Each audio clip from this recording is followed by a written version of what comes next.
आरव के बिना जीवन मेरे लिए चुनौतीपूर्ण होता जा रहा था। मैं बार बार हवेली जाकर और उसके लोगों से पूछताछ करती, लेकिन कई बार हवेली जाकर पूछताछ करने के बावजूद भी मुझे कोई ठोस जवाब नहीं मिलता था। एक दिन मुझे दादी के पुराने संदूक में एक पत्र मिला था, जिसमें हवेली और आरव के परिवार से जुड़े कुछ गहरे राजों का जिक्र था। पत्र में लिखा था कि आरव की माँ की मौत किसी नेचुरल कारण से नहीं हुई थी, बल्कि ये एक षड्यंत्र का हिस्सा थी। दादी ने हवेली के बारे में कुछ बातें छुपाई हुई थी। आरव के अचानक गायब होने के बाद मेरी जिंदगी बिखरने लगी। न केवल मैं जीवन साथी के बिना अकेली रह गई थी, बल्कि मेरे पास अपनी प्रेगनेंसी की खुशी बांटने वाला भी कोई नहीं था। आरव की कोई खबर न होने से मैं बेचैन रहती थी। दादी आरव की माँ को पहले से ही जानती थी। उस खत में हवेली के काले गहरे राजों की चाबी थी। उस खत को पढ़कर मेरे पैरों तले जमीन निकल गई।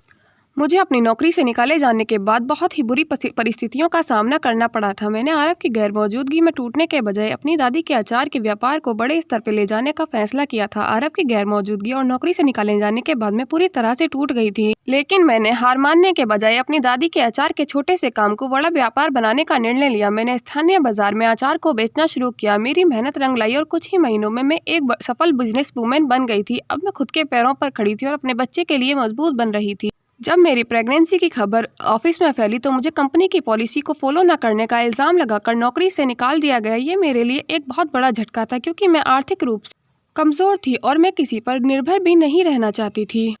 मुझे कई बार अकेली माँ होने के कारण कई बार समाज से आलोचना और अपमान भी झेलना पड़ा था। मैंने हार मानने के बजाय खुद को अपने बच्चे के लिए मजबूत बनाने का फैसला किया। मेरी सफलता ने मुझे आत्मनिर्भर और आत्मविश्वासी बना दिया, पर मैं मन ही मन अब भी आरव के लौटने का इंतजार कर रही थी। कई महीनों बाद एक ठंडी रात में अचानक आरव वापस आया। वे बेहद कमजोर और बदहवास दिखाई दे रहा था। मैं उसे देखकर बहुत खुश हुई थी। जब मेरा बच्चा 3 महीने का था, आरव अचानक लौट आया।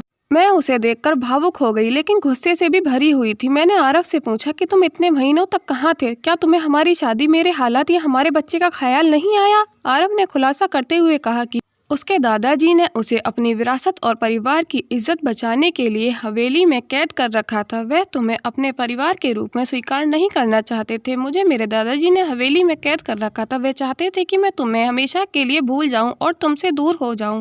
वे तुम्हें अपनी विरासत के लायक नहीं मानते और ना ही तुम्हें अपने परिवार की बहू मानते हैं। जब मैंने इसका विरोध किया तो उन्होंने मुझे धमकी दी और मुझे कमरे में बंद कर दिया। उन्होंने तुम्हें और हमारे बच्चे को भी नुकसान पहुंचाने की धमकी दी थी। आरव ने यह भी बताया कि उसकी मां की मौत स्वाभाविक नहीं थी। दादाजी ने परिवार की सत्ता और प्रतिष्ठा बचाने के लिए उसकी मां को मारने का षड्यंत्र रचा था। आरव का परिवार केवल बाहर से ही साधारण लगता था, परंतु उनके अंदर के राज बड़े गहरे और खतरनाक थे। इसी कारण मैंने तुम्हें हमेशा इस हवेली और इस परिवार से दूर रखा था, ताकि तुम सुरक्षित रहो। आरव की मां की मृत्यु एक दुर्घटना नहीं थी, यह एक षड्यंत्र था और इसका कारण परिवार की दौलत और सत्ता थी। आरव के पिता यशवर्धन सिंह और मां आरती की शादी आरती के प्रेम के कारण हुई थी। आरती एक साधारण परिवार से थी, लेकिन यशवर्धन ने उनसे बगावत करके शादी की थी। शादी के बाद यशवर्धन सिंह ने उन्हें हवेली में अपनी जगह दिलाने की पूरी कोशिश की, लेकिन आरव के दादाजी को ये मंजूर नहीं था और उन्होंने कभी उनकी शादी को स्वीकार ही नहीं किया। वीरेंद्र सिंह, जो हवेली और परिवार की परंपराओं के कट्टर समर्थक थे, वे आरव की मां को बिल्कुल पसंद नहीं करते थे। वो कहते थे कि इस छोटी जाति की लड़की को मैं अपनी कभी बहू स्वीकार नहीं करूंगा। वे आरव की मां आरती को अपने खानदान की बहू बनाने लायक ही नहीं समझते थे। वे हमेशा ही आरती देवी का अपमान और तिरस्कार किया करते थे। आरती देवी की मौत का कारण परिवार के भीतर ही एक बड़ा राज था। आरती को हवेली में कुछ ऐसे दस्तावेज मिले थे जो हवेली के काले धंधों और वीरेंद्र सिंह की गैरकानूनी व्यापारों को उजागर करते थे। आरती ने अपने पति से इस बारे में बात की और वीरेंद्र सिंह का असली चेहरा सबके सामने लाने की कोशिश की और उसने वीरेंद्र सिंह का सामना करने का फैसला किया। वीरेंद्र सिंह ने आरती को चुप कराने के लिए उसे मारने की योजना बनाई। उन्होंने इस मृत्यु को दुर्घटना के रूप में पेश किया, लेकिन यह राज आरव को अपनी मां की डायरी पढ़ने के बाद पता चल गया था। आरव की मां की मौत बचपन में ही हो गई थी। उसे उसके दादाजी ने ही पाल पोस कर बड़ा किया था, लेकिन जब उसको अपने दादाजी के कर्मों के बारे में पता चला तो उसे यकीन नहीं हो रहा था। डायरी में आरव की मां ने अपनी दर्दनाक कहानी लिखी थी। मुझे इस परिवार की झूठी प्रतिष्ठा के कारण अपनी आज़ादी खोनी पड़ी। मेरे पति ने मुझे बचाने की कोशिश की, लेकिन दादाजी की ताकत के आगे वे भी हार गए। मैं जानती हूँ अगर मैंने आवाज़ उठाई तो वे मुझे भी खत्म कर देंगे। ये सब बताते बताते आरव का गला रुंध आया था, आंखों से आंसू बह रहे थे। मैंने आरव से पूछा, तो तुमने मुझे अपने परिवार के बारे में पहले क्यों नहीं बताया था? तो आरव ने बताया कि दादाजी कभी भी तुम्हें स्वीकार नहीं करते और अगर तुम्हें अपने परिवार का हिस्सा मान भी लेते तो तुम भी मेरी माँ की तरह उनके षड्यंत्र का शिकार हो सकती थी। आरव ने यह सच मुझे इसलिए छिपाया था क्योंकि वह नहीं चाहता था कि मैं भी उसकी माँ की तरह इस दुनिया को छोड़कर चली जाऊं और उसकी माँ की तरह मुझे भी मौत के घाट उतार दिया जाए। वह मुझे वीरेंद्र सिंह की किसी भी साजिश का शिकार नहीं बनाना चाहता था। वह जानता था कि वीरेंद्र सिंह अब भी हवेली के मालिक हैं और उनकी सत्ता का डर इतना बड़ा था कि वह मुझे और मेरे बच्चे को नुकसान पहुंचा सकते थे।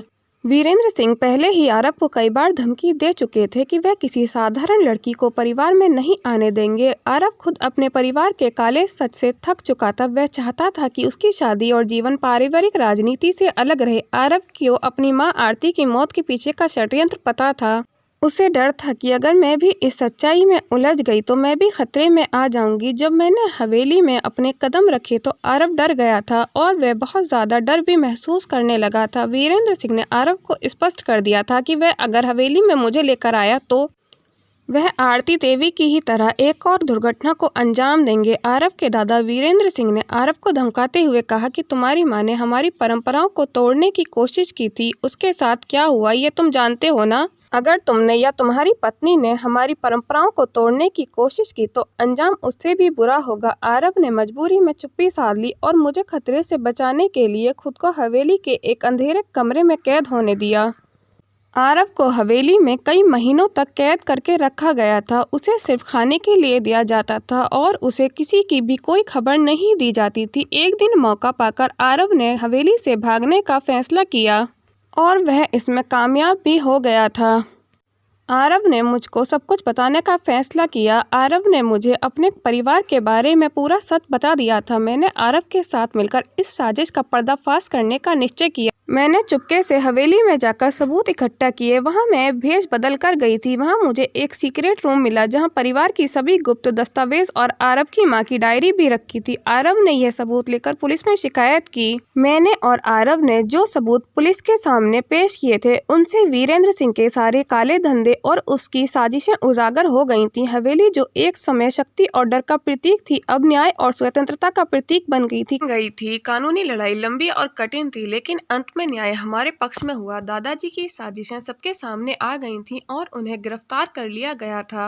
हवेली की संपत्ति और जिम्मेदारी आरव और मुझे सौंप दी गई थी लेकिन मैंने हवेली में रहने के बजाय अपनी साधारण जिंदगी को चुना और मैंने अपने बच्चे के साथ एक नई जिंदगी की शुरुआत की जहां मैं आज़ाद और खुशहाल थी। इस पूरे संघर्ष के बाद हमने तय किया कि हम अपने बच्चे को एक ऐसी दुनिया देंगे जहां परंपराओं का मतलब सच्चाई और सम्मान होगा, ना कि झूठ और फरेब। मैंने और आरव ने दादी के पुराने घर में रहना शुरू कर दिया था। आरव ने मुझसे माफ़ी मांगी कि उसने मुझसे अपने परिवार का सच क्यों छुपाया। मैंने उसे माफ़ कर दिया था, यह समझते हुए कि मुझे बचाने के लिए ही उसने ऐसा किया था। मैं और आरव खुशी खुशी रहने लगे थे। नव्या ने अपने संघर्ष और साहस से यह साबित कर दिया कि एक साधारण महिला भी बड़ी ताकतों का सामना कर सकती है।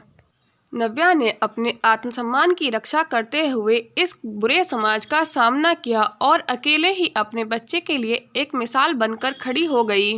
नव्या ने अपने बच्चे के लिए अकेले खड़े होकर साबित कर दिया था कि एक महिला अपने दम पर दुनिया बदल सकती है। दोस्तों, अगर हमारी कहानी आपको पसंद आती है तो वीडियो को लाइक, कमेंट और शेयर करें और मेरे YouTube चैनल को सब्सक्राइब करें। हमारी कहानी को अंत तक देखने के लिए धन्यवाद।